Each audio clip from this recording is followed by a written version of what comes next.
Assalamualaikum warahmatullahi wabarakatuh.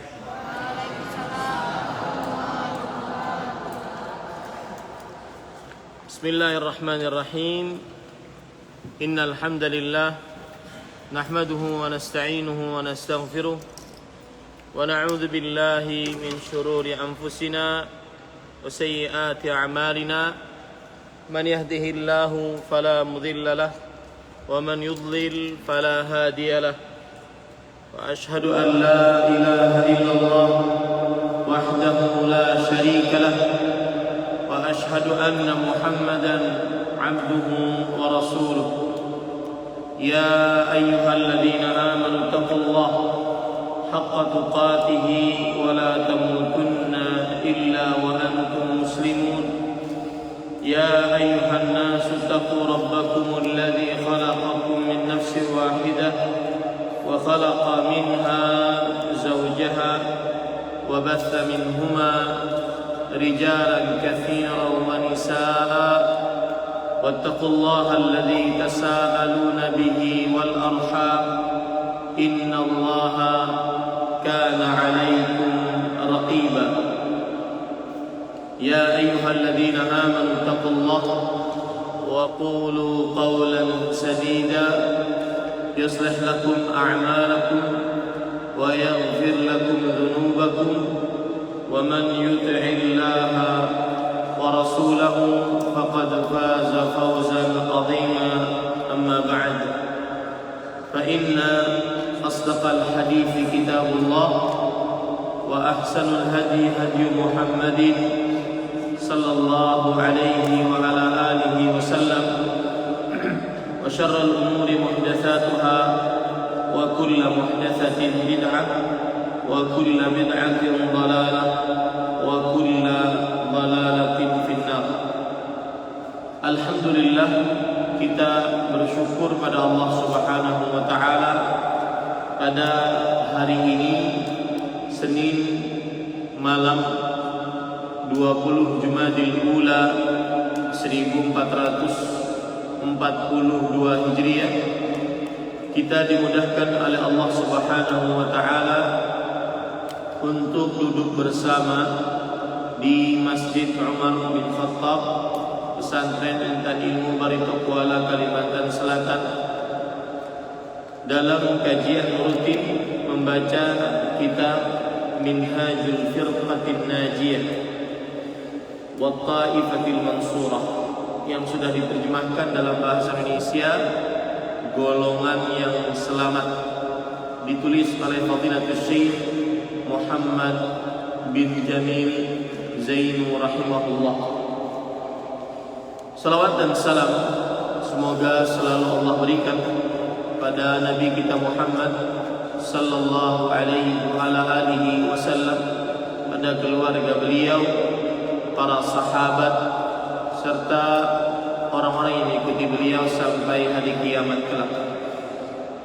Dengan nama-nama Allah yang husna dan sifat-sifatnya yang mulia, kita berdoa, Allahumma inna nas'aluka ilman nafi'an wa rizqan tayyiban wa amalan mutaqabbala. Wahai Allah, sesungguhnya kami mohon kepada Engkau ilmu yang bermanfaat, rezeki yang baik, dan amal yang diterima. Allahumma amin. Ahibati hafizakumullah, para santri-santri sekalian yang saya cintai karena Allah, kita masih di dalam bab yang kedua, yaitu penulis mengatakan Minhajul Firqatin Najiyah, jalan golongan yang selamat. Pada pertemuan sebelumnya kita sudah sampai kepada jalan yang keempat, metode yang keempat, jalan golongan yang selamat. Metode yang pertama yaitu agar selamat, seorang muslim senantiasa selalu berpegang teguh dengan metode Rasulullah sallallahu alaihi wasallam, gaya hidup Rasulullah sallallahu alaihi wasallam dan para sahabatnya radhiyallahu anhum. Kemudian yang kedua yaitu al-audah ila kalamillah wa rasulih hina tanazu' wal ikhtilaf, kembali kepada Al-Quran, firman Allah, dan hadis sabda Rasulullah sallallahu alaihi wasallam saat terjadi perbedaan pendapat. Kemudian yang ketiga yaitu la tuqaddamu kalamu ahad ala kalamillah wa rasulih sallallahu alaihi wasallam, tidak dikedepankan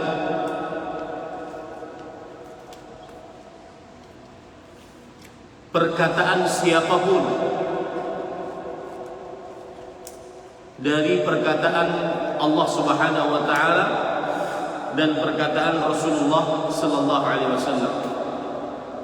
Kemudian yang keempat, metode golongan yang selamat adalah senantiasa mentauhidkan Allah Subhanahu wa taala, baik di dalam diri pribadi atau di dalam keluarga atau di dalam masyarakat. Siapa yang ingin selamat, maka hendaknya dia mentauhidkan Allah Subhanahu wa taala dalam segala macam jenis ibadah. Salat, puasa, zakat, haji, umrah, berdoa, berzikir, minta tolong, minta perlindungan, minta pertolongan dalam keadaan yang sempit. Seluruh ibadah semestinya ditujukan hanya kepada Allah. Itulah golongan yang selamat. Ini adalah pertemuan yang ke-7. Kita akan membahas poin yang kelima. Buka bukunya halaman 7. اقرأ خلي أقرأ. قال المصنف رحمه الله تعالى: الفرقة الناجية يحيون سنن الرسول صلى الله عليه وسلم في عباداتهم وسلوكهم وحياتهم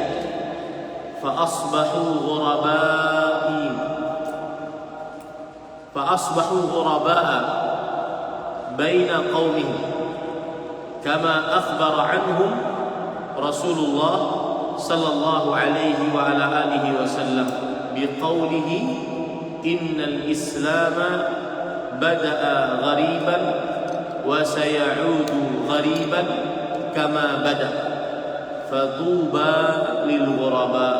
رواه مسلم. نعم.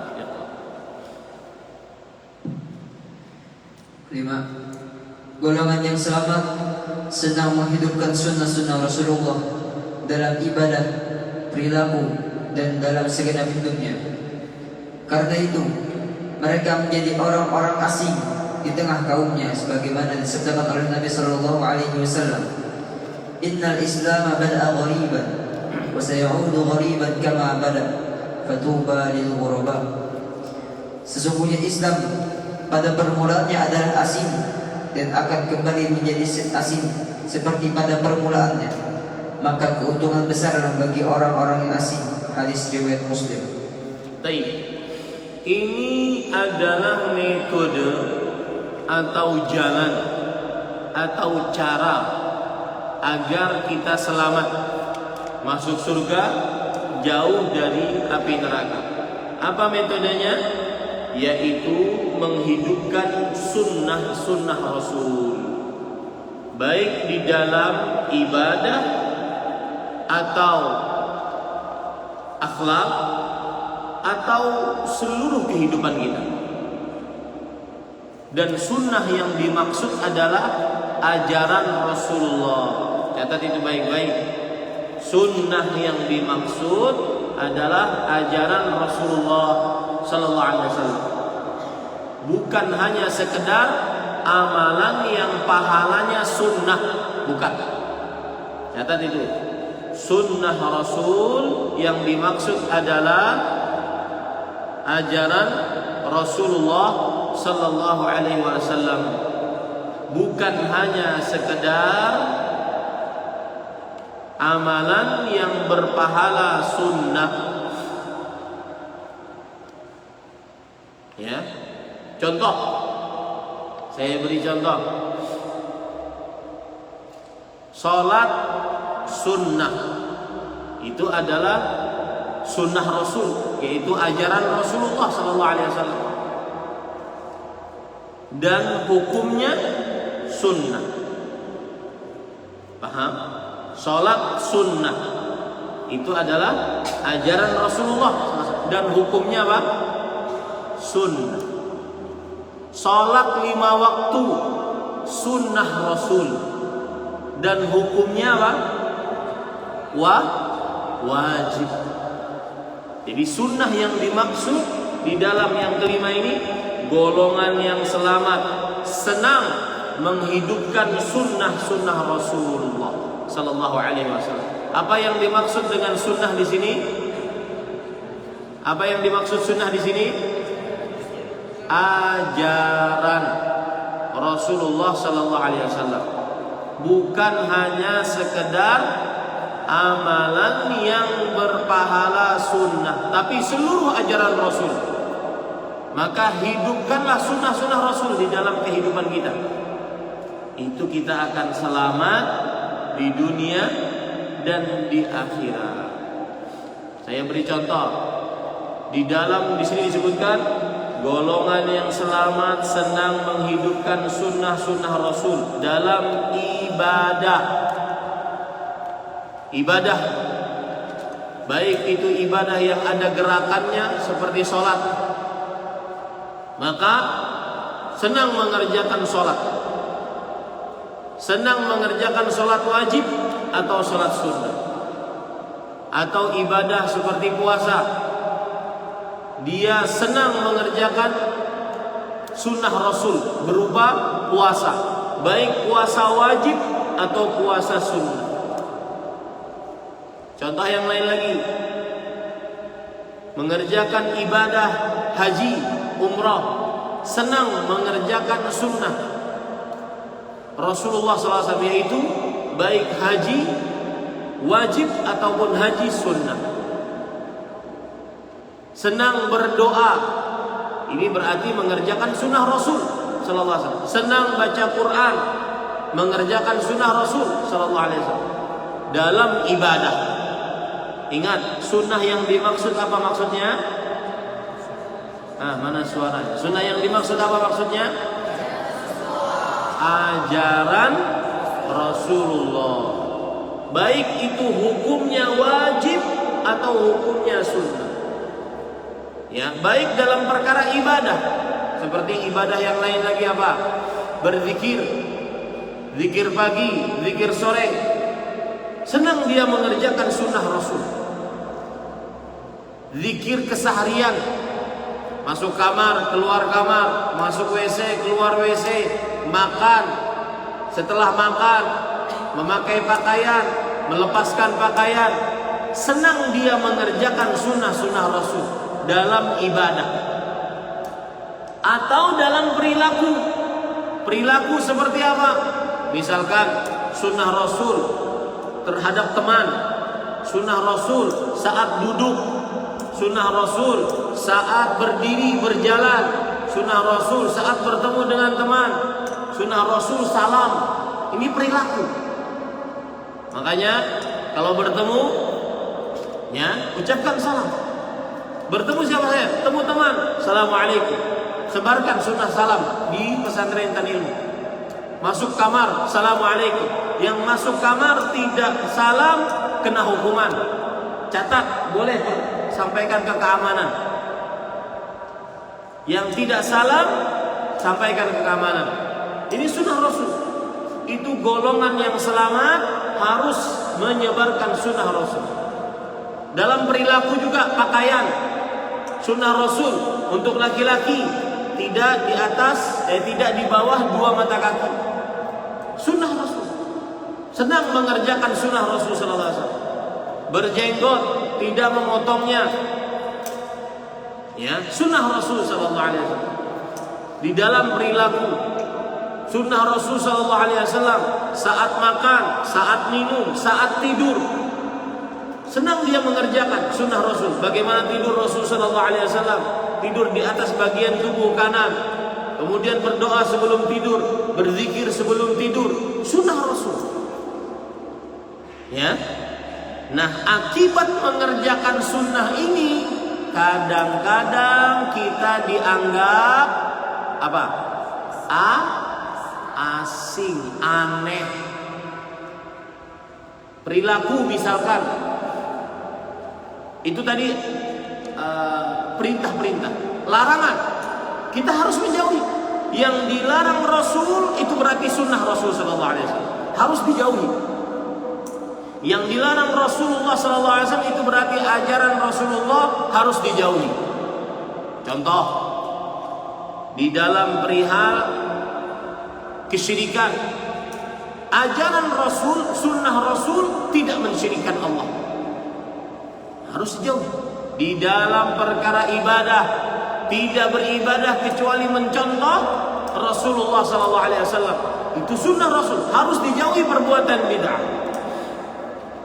Ya, contoh yang lain lagi, larangan minum minuman keras, larangan berjudi, larangan berzina, larangan mencuri, larangan membunuh. Itu sunnah Rasul, ajaran Rasul. Ingat sekali lagi, sunnah itu maksudnya apa? Ajaran Rasulullah, baik hukumnya wajib ataupun hukumnya sunnah, baik itu perintah ataupun larangan. Musik, apa hukumnya menurut Rasulullah SAW? Haram. Maka tidak boleh kita mendengarkan, apalagi sampai memainkannya. Nah, akibat ini kadang-kadang kita dianggap asing, padahal bukan asing. Tapi karena orang jauh dari ajaran Rasul, maka akhirnya yang mengerjakan sunnah dianggap apa? Asing. Contoh, bercadar, sunnah Rasul. Ingat, sunnah di sini apa maksudnya? Ajaran Rasul. Orang yang bercadar dianggap asing. Alhamdulillah di daerah kita di Kalimantan Selatan tidak dianggap asing. Tapi di daerah-daerah lain dianggap asing. Ya, dikata-katain.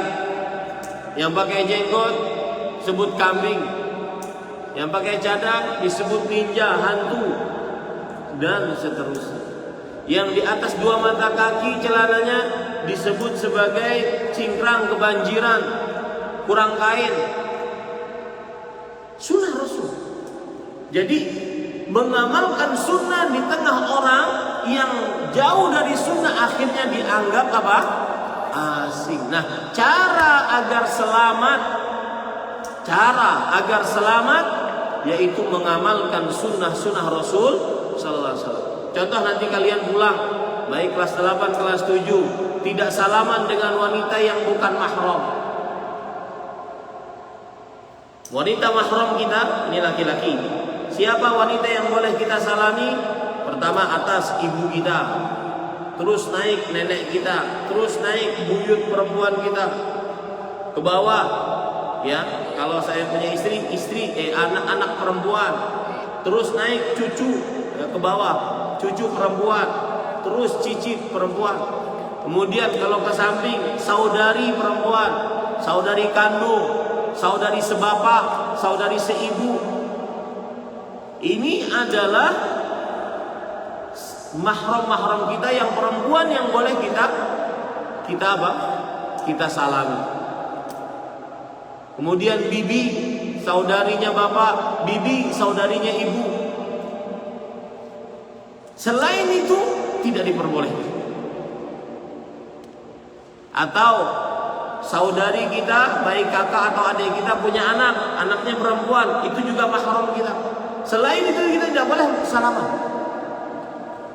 Sepupu, anak paman nggak boleh salaman. Anak om nggak boleh salaman. Nah, ketika kita baru pulang dari pesantren, nanti tidak mau salaman, oh sombong. Sombong ikam hanya setengah tahun di pesantren. Hah? Tetap kita harus istiqamah melaksanakan sunnah Rasul. Maka nanti akan dianggap asing. Ustaz, lalu bagaimana kalau dia mau menyalami kita? Maka kita jujur saja. Mohon maaf, saya tidak boleh salaman dengan perempuan yang bukan mahram. Paling nanti kata cie, biar aja. Sunnah Rasul. Ingin selamat di dunia, masuk surga, jauh dari api neraka, maka kerjakan sunnah Rasul. Ya, contoh yang lain lagi, sunnah Rasul yang kadang dianggap aneh, yaitu sholat mengambil sutroh. Jangankan di masjid-masjid umum kaum muslimin, maka tidak mengapa, kerjakan sunnah Rasul. Akibat sebagian kaum muslimin jauh dari agama Islam, maka apabila ada orang yang mengerjakan sunnah Rasul, dianggap apa? Asing. Karena itu mereka menjadi orang-orang asing di tengah kaumnya, sebagaimana disabdakan Nabi Muhammad SAW, Innal Islam bada'a ghariban wa sayaudu ghariban kama bada' fatuba lil ghuraba. Perhatikan artinya, halaman 8. Sesungguhnya Islam pada permulaannya asing. Catat, asing yang dimaksud adalah sedikit pengikutnya. Sedikit pengikutnya. Asing yang dimaksud adalah sedikit pengikutnya. Jadi sesungguhnya Islam pada permulaannya, ketika Nabi baru diberi wahyu, baru beliau yang beriman. Baru setelah itu beliau berdakwah kepada istrinya Khadijah radhiyallahu anha, baru berdua yang beriman. Baru setelah itu beliau berdakwah kepada temannya Abu Bakar, baru bertiga yang beriman. Baru setelah itu beliau berdakwah kepada anak pamannya, keponakan beliau Ali bin Abi Thalib radhiyallahu anhu, baru berempat yang beriman. Baru setelah itu berdakwah kepada Abdullah bin Mas'ud, teman dekat beliau, baru berlima yang beriman. Sedikit. Islam pada permulaannya asing. Asing yang dimaksud pertama apa? Sedikit pengikutnya. Di Mekah sedikit, hanya beberapa puluh orang. Makanya beliau berhijrah kemana setelah itu? Ke kota Madinah. Karena di kota Madinah sudah banyak yang masuk dalam agama Islam. Itu yang dimaksud sesungguhnya Islam pada permulaannya adalah asing. Asing yang dimaksud sedikit pengikutnya. Nah, kemudian dan akan kembali menjadi asing seperti permulaannya. Asing yang kedua, sedikit yang mengamalkannya. Kalau asing yang pertama, sedikit pengikutnya. Asing yang kedua, sedikit yang mengamalkannya. Mungkin yang berKTP Islam banyak. Sekarang kaum muslimin sesuai dengan sensus di dunia ini 1,6 billion, 1,6 miliar manusia muslim. Banyak pengikutnya. Tetapi sebagian kecil yang benar-benar menegakkan sunnah Rasul sallallahu alaihi wasallam, sebagaimana hadis Rasul sallallahu alaihi wa ala alihi wasallam. Jadi asing yang kedua apa tadi maknanya?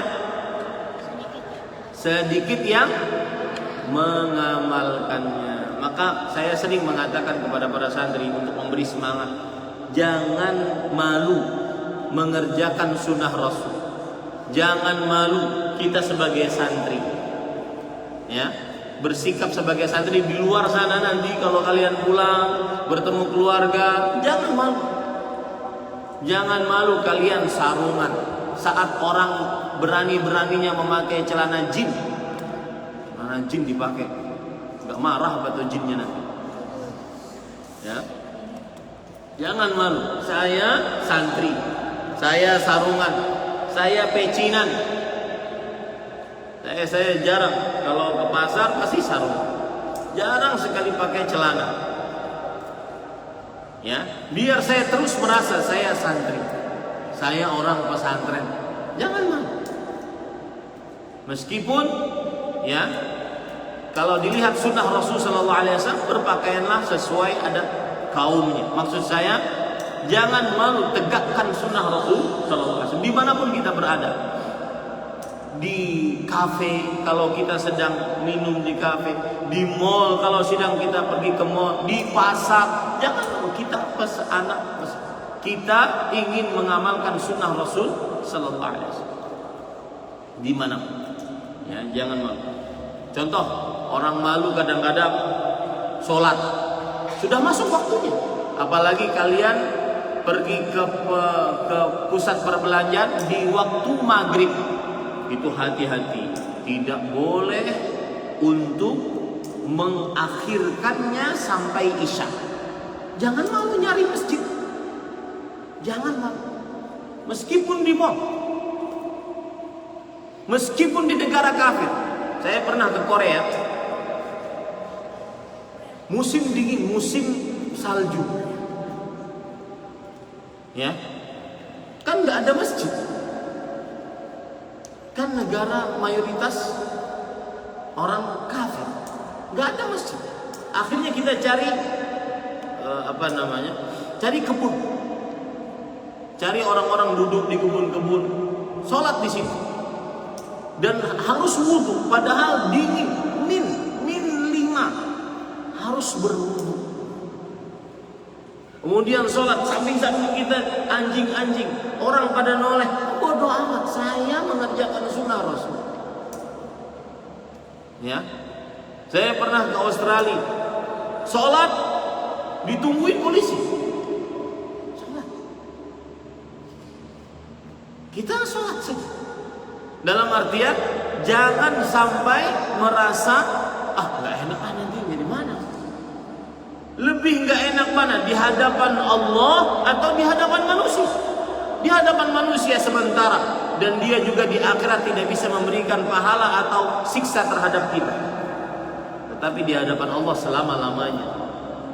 Jangan malu mengerjakan sunnah Rasul Sallallahu Alaihi Wasallam. Dalam riwayat yang lain, kemudian di sini disebutkan maka tuba lil ghuraba. Di sini diterjemahkan keuntungan besarlah bagi orang-orang yang asing. Para ikhwah, tuba, catat baik-baik. Tuba tulisannya seperti ada dalam hadis, tulis pakai bahasa Arab. Tuba maknanya adalah bisa bermacam-macam. Makna yang pertama, al-jannah. Apa arti al-jannah? Surga. Di sini diterjemahkan keuntungan besar. Tetapi kalau kita lihat perkataan para ulama, di antaranya oleh Imam As-Sindi di dalam kitab Hasyiah Sunan Ibni Majah, bahwa beliau mengatakan tuba yang dimaksud adalah al-jannah. Apa arti al-jannah? Surga. Ini makna yang pertama. Berarti siapa yang semangat mengerjakan sunnah Rasul, maka dia dijamin masuk surga. Ini tafsiran tuba yang pertama. Tuba yang kedua, tafsirannya adalah syajaratun fil jannah, pohon di dalam surga. Tafsiran tuba yang kedua, syajaratun fil jannah, pohon di dalam surga.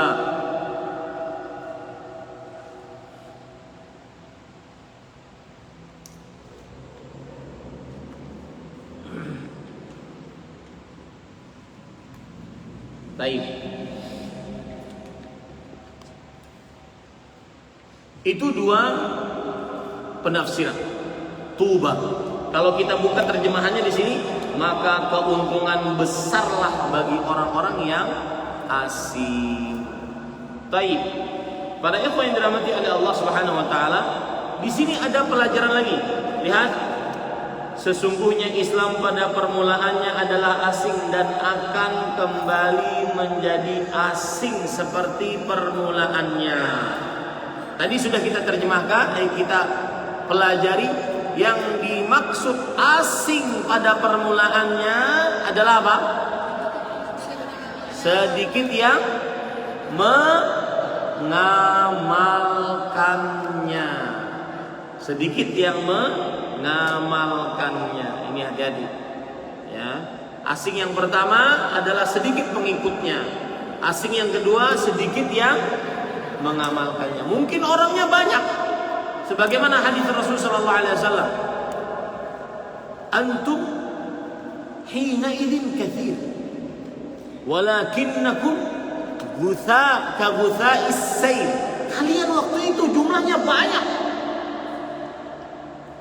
Jumlahnya banyak. Di Indonesia saja 80% dari 269 juta orang Indonesia. 80% negara dengan penduduk muslim terbanyak. Banyak jumlahnya. Tetapi kata Rasulullah SAW, kalian seperti buih. Buih yang ada di lautan. Dipegang, kelihatannya banyak, tapi pas dipegang nggak ada apa-apanya. Kelihatannya banyak buihnya, orangnya kelihatannya banyak, tetapi yang mengamalkan sunnah sedikit, sebagaimana hadis Rasul SAW. Kemudian beliau berkata di sini dalam riwayat yang lain disebutkan, fatuba lil ghuraba alladzina yusluhuna idza fasada an-nasu, dan keuntungan besarlah bagi orang-orang yang asing, yaitu orang-orang yang tetap berbuat baik ketika manusia sudah rusak. Jangan ikut-ikutan rusak. Ya. Orang-orang di luar sana sibuk joget-joget, kita jangan ikut-ikutan. Dengar musik, kemudian joget-joget, apalagi perempuan. Maka hati-hati. Ini termasuk sifat orang yang asing. Garis bawahi baik-baik. Sifat orang yang asing adalah orang yang berbuat baik saat manusia menyimpang dari agama Allah. Orang yang membaca Al-Quran saat manusia sibuk menghafal nyanyian. Orang yang menonton kajian-kajian Islam saat manusia sibuk menonton drama Korea.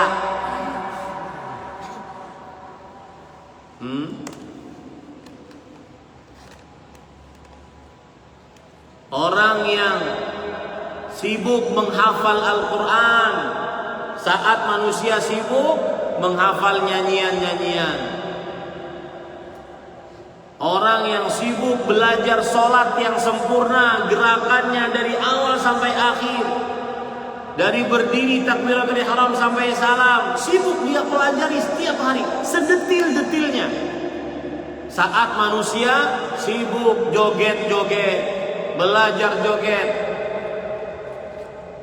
Apalagi perempuan, hati-hati, nasihati adik kakak perempuanmu, nasihati dengan santun kalau lagi nelfon. Kata Ustadz, haram, dosa besar, dilaknat, munafik. Nah, kau sebutkan. Ya, Ustadz berpesan yang main-main begitu haram. Hukumnya apa? Haram. Dilaknat oleh Allah, dicap munafik oleh Rasulullah SAW. Itu tugas kalian. Nyampaikan kepada keluarga dengan baik, dengan santun. Ya, ini para ikhwan yang dirahmati oleh Allah. Nah, kemudian disebutkan di sini Al-Albani berkata. Siapa Al-Albani? Catat. Al-Albani adalah gelar panggilan. Al-Albani adalah gelar panggilan untuk seorang ulama ahli hadis.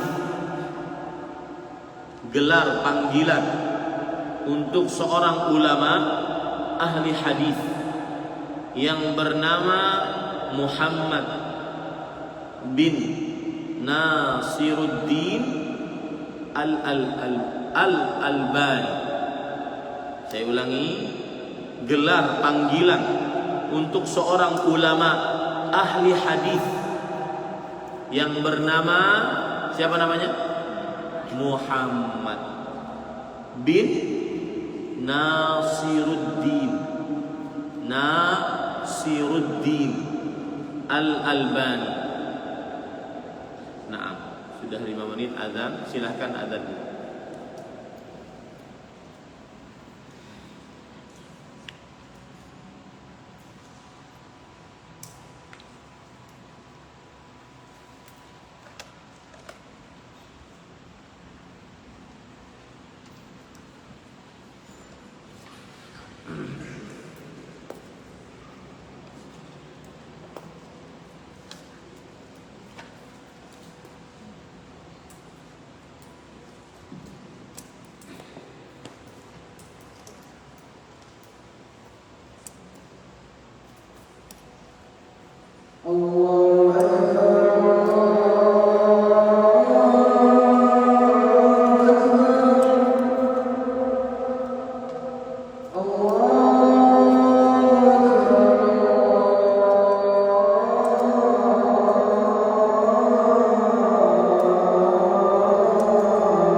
Baik, sebelum kita masuk pertanyaan, saya ingin menambahkan sedikit. Salah satu tafsiran dari asing yang kedua adalah asing yang kedua. Kalau kita katakan tadi kan asing yang kedua tafsirannya adalah sedikit yang mengamalkannya. Betul tidak? Tafsiran lain adalah unasun salihun qalilun fi unasin su'in katsir. Yang artinya orang-orang saleh yang jumlahnya sedikit di tengah orang-orang yang tidak saleh yang jumlahnya banyak. Ini asing yang kedua. Orang-orang yang saleh yang jumlahnya sedikit di tengah orang-orang asing yang di tengah orang-orang yang tidak saleh yang jumlahnya banyak. Saya ulangi sekali lagi, asing yang kedua maknanya adalah orang-orang saleh dan jumlah mereka sedikit di tengah orang-orang yang buruk, maksiat dan jumlahnya mereka banyak. Saya beri contoh. Ini biasa terjadi. Hati-hati, nanti kalau pulang jangan sampai seperti ini. Kumpul kan, terutama mudah-mudahan pandemi sudah diangkat, kumpul keluarga. Dan alhamdulillah sudah diputuskan tadi rapat, kalian insya Allah pulang dari tanggal 1 Ramadan sampai 5 Syawal.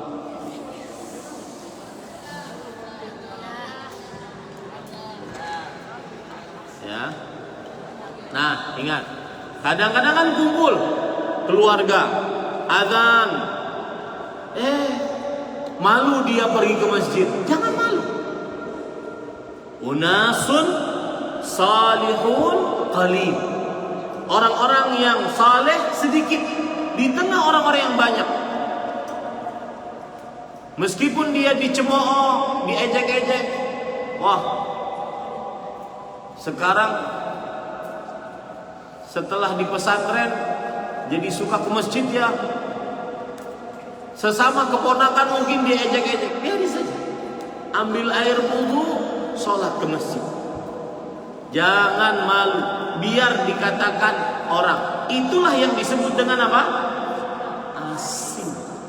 Orang yang soleh jumlahnya sedikit di tengah orang-orang yang buruk jumlahnya banyak. Kawan-kawan, ya, kawan-kawan reuni SD, nanti reuni TK. Ya. Pas reuni kumpul bulan Ramadan, buka bersama, laki-laki perempuan. Ketika ada masuk laki-laki perempuan, oh mohon maaf, saya tidak bisa kumpul karena ngumpul perempuan. Maka biar orang mencela kita. Kenapa? Karena diharamkan berkumpul laki-laki perempuan yang bukan mahram. Jangan sampai seseorang malu untuk merasa mengerjakan sunnah Rasul sallallahu alaihi wa ala alihi wasallam. Di zaman Rasulullah ada orang yang kakinya begini, kaki X.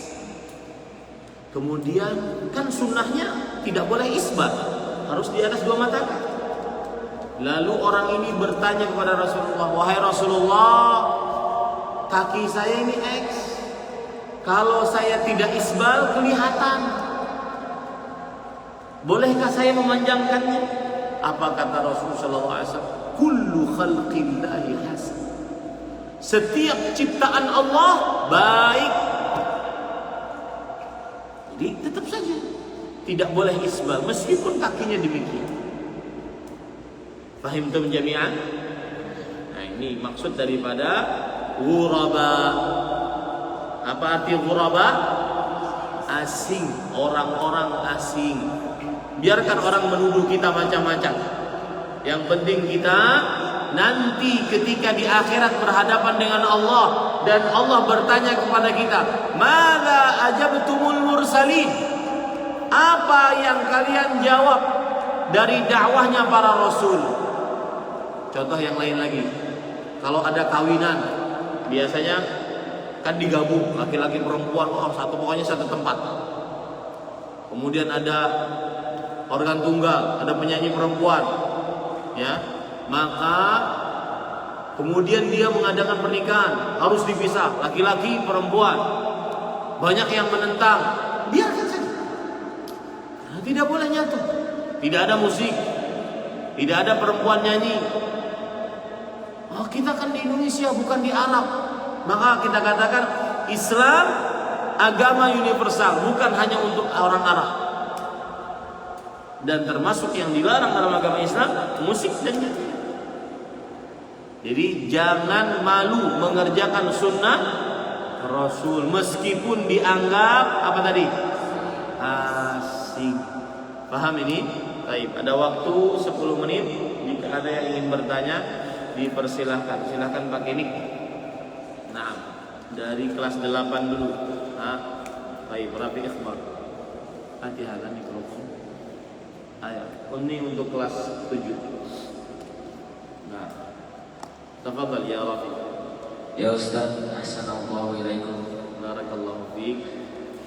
Misalkan Ustaz, ada reunian tapi yang laki-laki sama perempuannya dipisah, itu tidak apa-apa? Tidak mengapa. Boleh, tetapi tidak boleh kemudian curi-curi pandang. Dan harus memperlihatkan jati diri sebagai seorang santri. Saya pernah dulu, waktu saya sudah masuk pesantren seperti kalian, kemudian reunian SD. Saya paling ditunggu karena saya juara 1 di kelas. Kededaikam kada kami. Jadi saya paling ditunggu. Maka ketika saya mau masuk rumah, laki-laki perempuan, aduh, mohon maaf, nggak bisa. Kecuali pisah. Akhirnya dipisah. Harus berani. Kalau tidak, ya sudah pulang, nggak jadi reunian. Itu satu. Yang kedua, ketika terjadi reunian nanti, terutama dalam bulan Ramadan, buka puasa bersama, sering terjadi kesalahan. Apa itu? Ada yang tahu? Laki-laki perempuan campur. Enggak, sudah kita sebutkan itu tadi. Apa? Tidak sholat maghrib, nunggu makanan datang, maghrib lewat sampai isya. Itu nggak manfaat puasanya. Paham ini?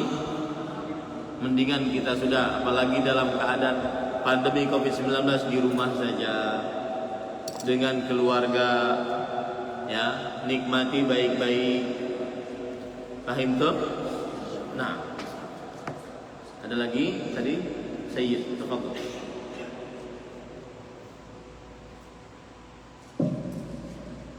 Ya Ustaz, assalamualaikum. Barakallah. Di beberapa pertemuan yang membahas bagian kedua disebutkan metode-metode golongan yang selamat. Apakah seseorang yang mengamalkan metode-metode tersebut bisa mengklaim dirinya sebagai salah satu orang yang termasuk dalam golongan yang selamat? Bagus pertanyaannya. Perhatikan baik-baik. Kita berusaha mengamalkan metode itu. Tetapi kita tidak boleh, oh aku yang surganya. Kita berusaha. Tapi tidak boleh kita mengaku bahwa kitalah penghuni surga. Karena seseorang, si fulan di surga, si fulan di neraka, ini haknya siapa? Allah. Kita cuma berusaha mengamalkan metode-metode itu.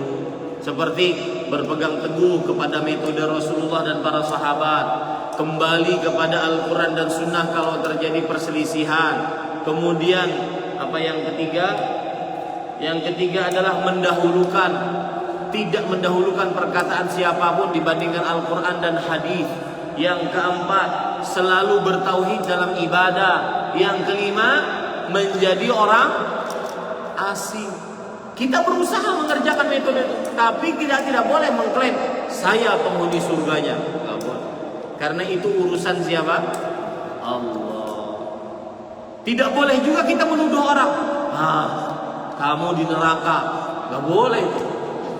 Ya, tugas kita menasehati bahwa tidak boleh mengerjakan ini, tidak boleh mengerjakan itu yang dilarang dalam agama. Paham, Sayyid?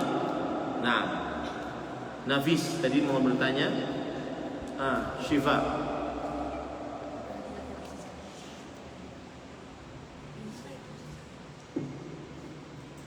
Ya Ustaz, Assalamualaikum. Barakallahu fiik. Ustaz, misalnya kita lagi satu masjid mengerjakan sunnah, tapi ada orang yang lebih tua, mungkin kayak imam masjid atau guru besar kayak gitu, untuk menegur kita kalau kita mengerjakan sunnah dengan salah itu kita dakwakan, itu gimana Ustaz? Baik. Kalau ada orang mengerjakan sunnah Rasul, kemudian setelah itu dia dinasehati oleh orang yang lebih tua, kemudian kita dikatakan bahwa kita salah, maka kita katakan, kalau seandainya salah, tolong beritahu saya di mana salahnya, apa salahnya. Tidak mengapa, ya, tidak mengapa. Kalau seandainya orangnya lebih tua, orang yang dianggap lebih berilmu, maka berterima kasih kalau diberitahu kalau salah. Tapi kalau seandainya kita tidak merasa salah, sudah, tinggalkan saja. Jangan dibuka perdebatan. Jangan dikatakan Pak Yai yang salah. Jangan. Ya, tidak boleh kita seperti itu. Karena kita masih belajar, masih menuntut ilmu. Paham ini? Nah, ada lagi yang bertanya sebelah sini? Adrian. Nah,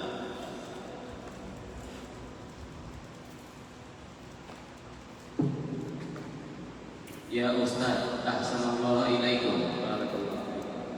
Ustaz, kalau misalnya kita ingin salaman dengan sepupu kita menggunakan kain atau semisalnya, boleh juga? bagus pertanyaannya. Sepupu, mahram bukan? Sepupu itu apa? Anak om, anak acil, anak paman. Itu bukan mahram, itu namanya sepupu. Itu boleh dinikahi. Makanya tidak boleh bersalaman, tidak boleh berdua-duaan di kamar, tidak boleh boncengan di sepeda motor, tidak boleh berdua-duaan di mobil. Itu namanya sepupu. Paham ya? Nah, kalau salamannya pakai alas, boleh tidak? Misalkan nih, saya habis ceramah, kemudian saya pakai surban yang biasa saya pakai. Ada ibu-ibu ingin salaman, saya ibu, ya, di balik alas, boleh tidak? Tetap tidak boleh. Jawabannya satu. Rasul sallallahu alaihi wasallam bersabda, la an yuq'ana fi ra'si ahadikum bimakhitin min hadid khairun lahu min an yamassa imra'atan la tahillu lahu. Sungguh seseorang ditancapkan paku besi di kepalanya lebih baik dibandingkan dia bersalaman. Tidak disebutkan di situ pakai alas atau enggak pakai alas. Ya, bersentuhan dengan perempuan yang bukan mahramnya, yang tidak halal untuknya. Satu. Yang kedua, Aisyah radhiyallahu anha, istri Nabi, bercerita bahwasanya ma massat yadu Rasulillah sallallahu alaihi wasallam yada imra'atin qad illa imra'atan yamlikuha. Tangan Rasul sallallahu alaihi wasallam tidak pernah menyentuh seorang perempuan pun kecuali perempuan yang istrinya atau budaknya. Menyentuh tidak disebutkan pakai penghalang atau tidak. Yang penting tidak bersentuh. Yang ketiga, Rasul sallallahu alaihi wasallam sendiri bersabda, "Inni la usafihun nisa." Aku tidak bersalaman dengan perempuan. Baik pakai apa? Alas atau tidak.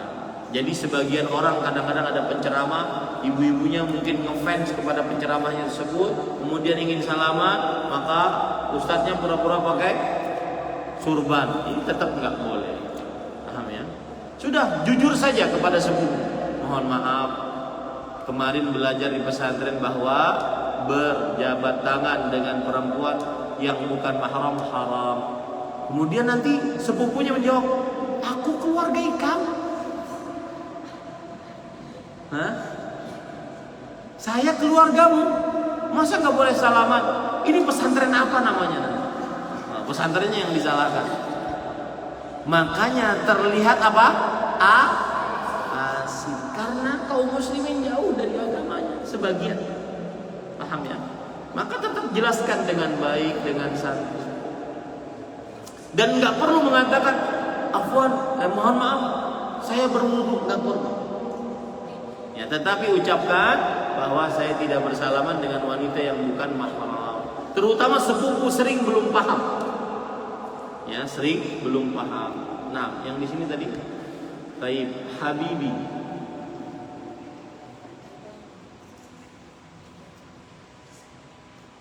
Hati mikrofon bisra.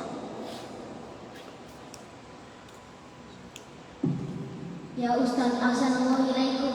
Barakallah.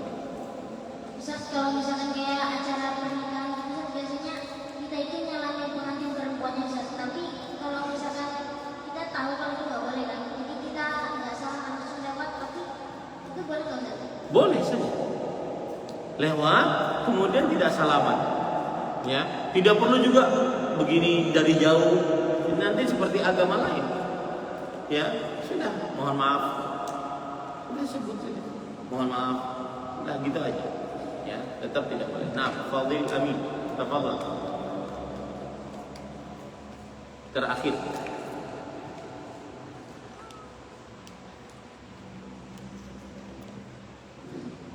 Ya Ustaz, assalamualaikum. Barakallahu.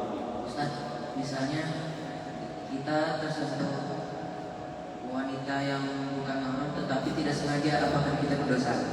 Semua yang tidak sengaja dalam agama Islam tidak berdosa. Tapi jangan pura-pura tidak sengaja. Ya, semua yang tidak sengaja tidak berdosa. Misalkan nih, saya tidur, kemudian saya bangun dalam keadaan apa tuh, bangun orang yang tidak merasa itu apa namanya? Hah? Mengigau. Ya, tidur, ngigau, kemudian ambil coklatnya Muhammad Abdul Khalid. Baru dapat paket, saya ngigau, saya makan. Dosa nggak saya? Kenapa? Karena sedang tidur. Tapi mungkin nggak begitu? Mungkin. Ya, ngigau makan mungkin nggak? Mungkin. Ini para ikhwan. Jadi yang semua yang tidak sengaja tidak berdosa. Waktunya habis, kita cukupkan dengan kafaratul majlis. Subhanakallahumma bihamdik, asyhadu an la ilaha illa anta, astaghfiruka wa atubu ilaik. Sallallahu nabiyana Muhammad walhamdulillahirabbil alamin. Wassalamu alaikum warahmatullahi wabarakatuh.